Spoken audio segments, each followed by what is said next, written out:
मैं कशिश और स्वागत है आपका नेक्स्ट 9 न्यूज में। इस रिपोर्ट में बात हो रही है राजस्थान की सियासत को लेकर। लगातार देखा जा रहा है कि यहाँ पर गहलोत और पायलट के बीच में जो खींचतान चल रही है वो रुकने का नाम नहीं ले रही। और इस बीच जो बड़ी जानकारी सामने आई वो ये आई थी कि हाथ से हाथ जोड़ो यात्रा को लेकर जो बैठक की गई थी उसमें सचिन पायलट नहीं पहुंचे थे, जिसको लेकर हमने आपके साथ एक खास रिपोर्ट भी साझा की है। लेकिन इसके साथ ही साथ आपको बता दूं कि यहाँ पर अब सुखजिंदर सिंह रंधावा वो भी कहीं ना कहीं यहाँ पर गुस्सा होते हुए नजर आया सचिन पायलट को लेकर। उन्होंने साफ तौर पे कह दिया कि जो नेता बैठक में मौजूद नहीं हुए वो कैसे यहाँ पर सपने सजा सकते कि उन्हें टिकट दिया जाएगा। इस तरीके की बात यहाँ पर कही गई है। साथ ही साथ कुछ खास संदेश भी यहाँ पर भेजे गए हैं हर एक उस नेता को, कार्यकर्ता को जिसने यहाँ पर बैठक में मौजूदगी नहीं दिखाई। अगर देखा जाए यहाँ पर भारत जोड़ो यात्रा लगातार चल रही है और कितना ज्यादा फायदा यहाँ पर राजस्थान में, साथ ही साथ भारत देश में हो सकता है पार्टी को, ये देखने को मिल रहा है। अगले साल लोकसभा चुनाव है और उसी को मद्देनजर रखते भारत जोड़ो यात्रा की गई है, क्योंकि यहाँ पर राहुल गांधी तो कहीं ना कहीं प्रधानमंत्री बनने के सपने देख रहे हैं। अब वो पूरे होंगे नहीं होंगे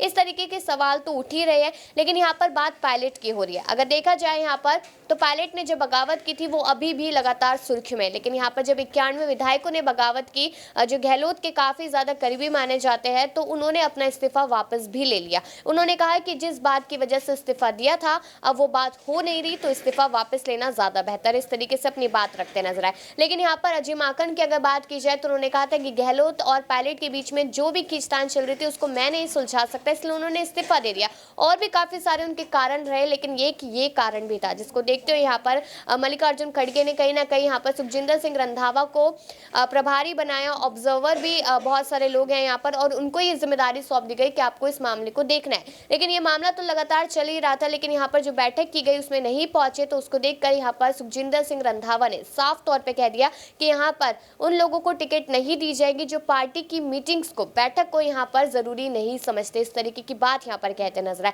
लेकिन अगर देखा जाए यहाँ पर आने वाला जो समय है, यानी कि साल के आखिरी में राजस्थान के चुनाव है और यहाँ पर लगातार सुर्खियों में बना हुआ है कि सचिन पायलट को सीएम बनाया जाए, उनके चेहरे पर चुनाव लड़ाया जाए और उसके बाद उन्हें अगर जीत हासिल होती है तो उन्हें सीएम बनाया जाए। क्योंकि पिछली बार देखा गया था कि उनके चेहरे पर चुनाव तो लड़ लिया था लेकिन सीएम यहाँ पर अशोक गहलोत को बनाया गया था और गहलोत भी पीछे हटने वाले नहीं है। उनका लगातार कहना है कि मुख्यमंत्री तो मैं ही बनूंगा। उनके समर्थकों का साफ तौर पे कहना है कि गहलोत के चेहरे पर चुनाव लड़के गहलोत को ही मुख्यमंत्री बनाएंगे, क्योंकि इस बार सरकार रिपीट होने के पूरे आसार नजर आ रहे हैं। अब इस पर अपनी राय जरूर दीजिएगा कि पायलट ने सही किया या नहीं। और बाकी ऐसी खबरों के लिए देखते रहिए नेक्स्ट 9 न्यूज।